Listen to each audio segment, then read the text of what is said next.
Welcome, everyone. Let's jump right into this explainer. We're untangling a seriously volatile web in the Gulf today. We are looking at a truly fascinating and chaotic situation unfolding right in front of us. On one hand, you've got kinetic military strikes happening in broad daylight. But then, behind closed doors and in the media, it's an absolute whirlwind of completely contradictory diplomatic messaging. So let's just lay out the raw data and figure out what is actually going on. Because this is the absolute crucial question we have to answer today. Are the US and Iran at war, or are they sitting at the negotiating table?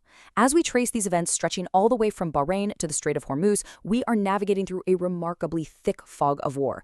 Both sides are claiming entirely different realities about the exact same events.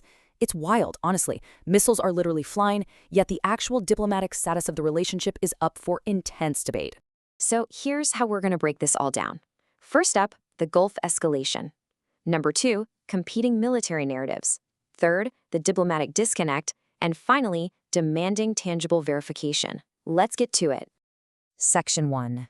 The Gulf escalation, tracing the kinetic exchange. Okay, notice how breaking down the exact same geographical locations gives us two totally different realities. It's like a giant puzzle where the pieces don't match. Starting in Kuwait, the IRGC claims they directly targeted U.S. forces, while U.S. Central Command says, nope, the Iranian missiles simply fell short or broke apart. Over in Bahrain, the IRGC is claiming direct hits on the U.S. Fifth Fleet headquarters, but the U.S., they insist they successfully intercepted every single one. Down at Keshem Island, the U.S. says their strikes were strictly self-defense, which Iran immediately frames as unprovoked aggression. And then out in the Strait of Hormuz, Iran says their strikes were a response to a prior U.S. attack on an oil tanker, while the U.S. insists Iran unsuccessfully targeted regional mariners. The contrast here is just absolutely staggering. And when you look at the timeline, it illustrates the chaos perfectly. You've got a physical back and forth over the past 2 weeks, rapidly bleeding into this confusing diplomatic blur. According to the U.S., the catalyst was June 2nd, and over the last couple of weeks, we've seen this rapid-fire cycle of action and reaction. But then, a few days ago, Iranian media suddenly claimed negotiations and message exchanges were totally halted. Cut to Tuesday, though, and the U.S. president is posting that conversations are continuous. The physical timeline and the diplomatic timeline are literally clashing in real time.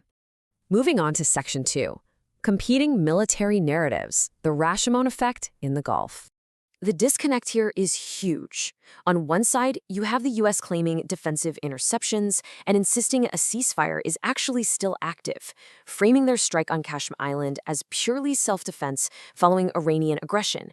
But juxtaposed right against that, you've got Iran's IRGC claiming their actions are retaliatory, direct hits, and that the U.S. explicitly violated the ceasefire first.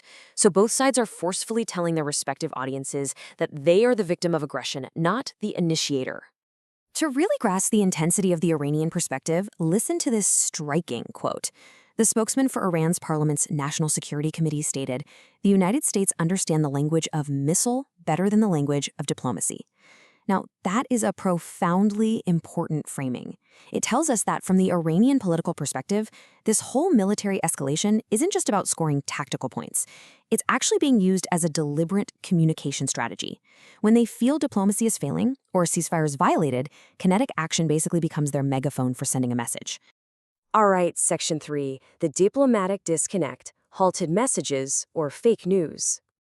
So the diplomatic disconnect here is glaring. Fars news agency in Iran, citing an informed source, reports that message exchanges regarding an initial memorandum of understanding have been completely halted for at least several days, all due to deep mistrust.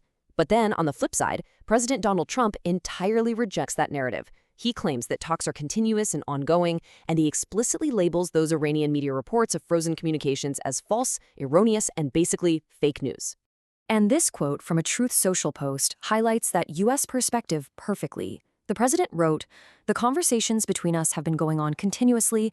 It's time one way or another for you to make a deal. You've been doing this for 47 years, and it cannot be allowed to go on any longer."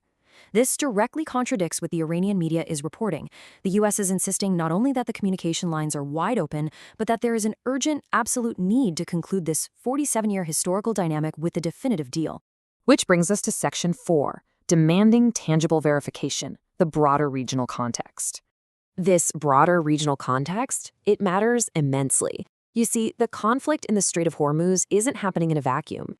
It's heavily tied to the escalating violence happening in southern Lebanon. Because of that interconnectedness, Iran is demanding an end to hostilities on all fronts, simultaneously. This environment of deep, systemic mistrust is exactly why observers are seeing this flurry of uncoordinated, conflicting messages. And it's exactly why Iranian officials are completely rejecting mere verbal commitments to halt hostilities. And that brings us to the ultimate critical takeaway for this whole situation: tangible verification. Words and promises are simply no longer enough here. One side is demanding concrete, actionable, and verifiable changes on the ground before they'll commit to any memorandum. They want physical, undeniable proof of de-escalation that they can actually verify, rather than just verbal statements made from a podium. So I'll leave you with this thought to ponder. How can any fragile ceasefire survive when two militaries cannot even agree on whether missiles hit their targets, who broke the truce, or honestly, whether they're even speaking to one another in the first place? The answers to that question are undoubtedly going to shape global security in the Gulf for years to come. Thank you so much for joining me for this explainer. I really hope it helped bring some clarity to what is a truly complicated crisis.